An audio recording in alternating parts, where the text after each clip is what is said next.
Hi, this is Carl with a weather and climate briefing that will cover what occurred during the month of August and an outlook into September. Let's start by looking back at the month of August. These are daily departure from normal temperatures throughout the month of August at the Fargo Airport. The red bars represent days that were warmer than normal, and blue bars represent days that were colder than normal. The first 2 days of August were pretty chilly.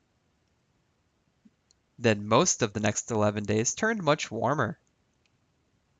With the rest of August, a mix of some days that were warmer and colder than normal. This is another way to look at August daily temperature data from the Fargo Airport. This time, daily highs are shown at the top of the red bars, and daily lows are shown at the bottom of the blue bars. The highest August temperature at Fargo Airport was 93 degrees, which occurred on both the 12th and 13th. Meanwhile, the coldest August temperature in Fargo was 40 degrees on August 2nd. That 40-degree temperature established a new record low for August 2nd for the Fargo Airport.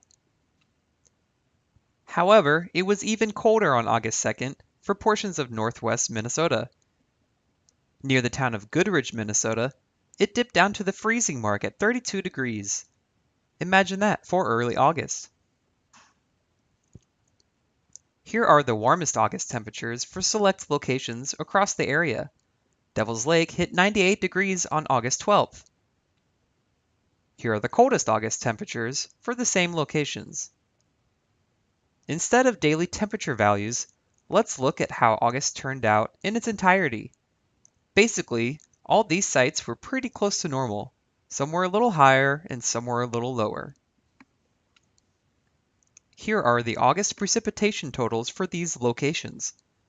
Again, there was a lot of variability, as is common during the summer thunderstorm season. Similar to July, Devil's Lake had the lowest precipitation total out of these locations.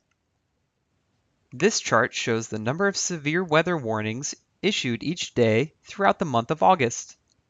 The number of severe thunderstorm warnings is shown in orange, and the number of tornado warnings shown in red. Only 2 tornado warnings were issued in August. In fact, most of August was actually pretty quiet. However, it did turn more active to close out the month, especially on August 26th and August 27th. Large hail fell across portions of southern Cass and Clay counties in the early morning hours of August 26th. A hail scar from this event was visible on satellite imagery days later.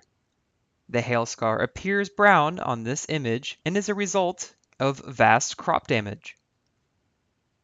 2 tornadoes occurred across northwest Minnesota on August 26th into August 27th.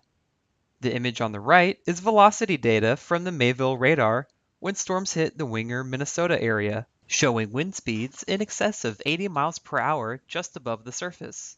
The Winger grain elevator was extensively damaged by this tornado. Thanks to Tracy Monson for this picture. The Pine Lake, Minnesota campground was also hit by a tornado.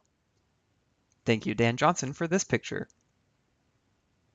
August will be remembered for its many days with smoke. The state of Minnesota issued air quality alerts on multiple days throughout the month of August. This may seem like a lot of alerts, but looking back to 2012, it's not that uncommon. 2012 and 2015 were also big years for wildfires in the western United States and Canada. This led to vast areas of smoke over eastern North Dakota and Minnesota for several days.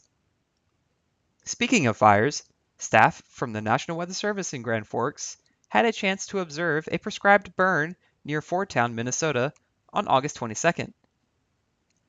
This photo shows the morning burn briefing. This photo shows that despite the green foliage, the fire was able to spread. Lastly, this photo shows firefighters in a helicopter helping start the fire and monitor its progress.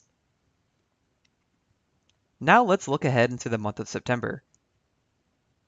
During September, normal highs and lows continue to decrease, as well as normal precipitation. We will also lose about an hour and 40 minutes of day length in September.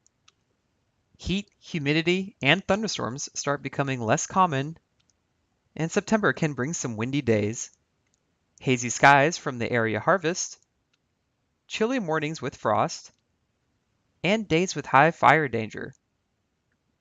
This is the Climate Prediction Center's September temperature outlook.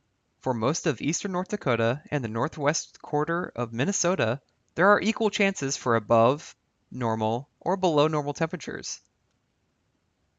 This is the precipitation outlook from the Climate Prediction Center for the month of September. Again, for most of eastern North Dakota and the northwest quarter of Minnesota, there are equal chances for above normal or below normal precipitation. Here's our latest photo of the month contest winner. It shows a uniquely Minnesota moment featuring Bemidji's Paul Bunyan and Babe statues, courtesy of Lori Tell Anderson. Thanks for the photo, Lori. That concludes this weather and climate briefing, and thank you for listening.